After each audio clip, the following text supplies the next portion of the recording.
안녕하십니까. 함광진 행정사입니다. 사회적 기업 인증 10강을 시작하도록 하겠습니다. 지난 시간에는 그 사회적 기업에 대한 어떤 편견, 오해에 대해서 말씀을 좀 드렸고요. 이번 시간부터는 1인 기업의 사회적 기업 만들기란 주제로 설명을 드리도록 하겠습니다. 최근 1인 창조 기업이 참 많이 생기고 있는데요. 2021년 기준 한 45만 개 정도 된다고 합니다.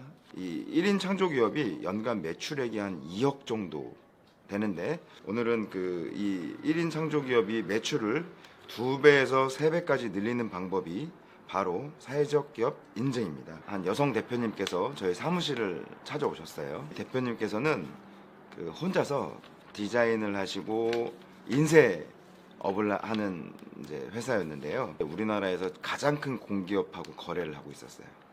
근데 문제가 뭐였냐면, 이 공기업에서 돈이 되고 아주 큰 일들은 다른 회사 다 주고 이분한테는 돈도 안 되고 하찮은 일만 주신다는 거예요. 그래서 이분이 좀 약점을 좀 보완하고자 사회적 기업을 어떻게 받는 건지 저한테 문의를 하기 위해서 찾아오셨습니다. 사회적 기업이 되기 위해서는 첫 번째 조건이 근로자를 3명 이상 고용하는 거예요.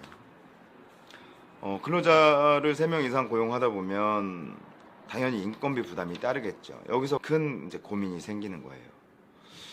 지금 당장 근로자가 필요가 없는데 근로자를 3명이나 고용해야 된다?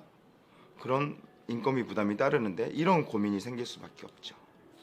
그러면 저는 이렇게 설득을 해요. 대표님, 사회적 기업 인증을 받아서 대표님이나 대표님 회사에 돌아오는 이익이 근로자를 추가로 채용함으로 인해서 소요되는 비용보다 많다라고 하면 사회적 기업을 인증을 받아야 됩니다. 그게 맞습니다. 라고 저는 설득을 하고 사회적 기업 이제 인증을 시작하게 되는 거죠. 인건비를 줄이는 방법에 대해서 자세하게 안내를 드리겠습니다. 먼저 근로자를 채용하게 되면 요새 최저임금도 많이 인상이 되고 해서 한 250만 원 정도 인건비가 드는데, 가령 1일 3시간 근로하는 것으로 하고 주 15시간 월 60시간 계산을 하면 주휴수당 포함해서 월 한 72만 원 정도 인건비 지급이 되고요.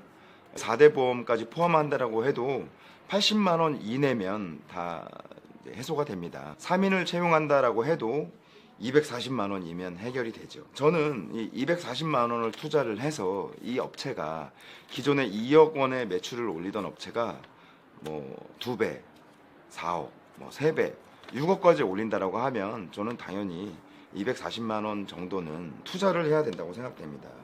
그래서 여성 대표님 이 디자인을 하고 인쇄를 하던 이 업체는 3월 달부터 근로자를 채용해서 11월 오늘 실사를 받았습니다. 특별히 문제점이 발견되지 않았기 때문에 12월에 인증서를 받을 수 있다라고 확신을 하고요. 더군다나 이 업체는 여성 대표님이셨기 때문에 여성 기업 인증도 갖고 계셨고 직접 생산 증명도 갖고 계셨어요. 이제 여러 가산점을 갖고 계신데, 여기다가 사회적 기업 인증까지 받게 되면 아마 동종 업계에서는 가장 경쟁력 있는 회사가 되지 않을까, 이런 생각이 듭니다. 오늘은 1인 기업의 사회적 기업 만들기라는 주제로 말씀을 드렸습니다. 이상입니다. 함광진 행정사였습니다.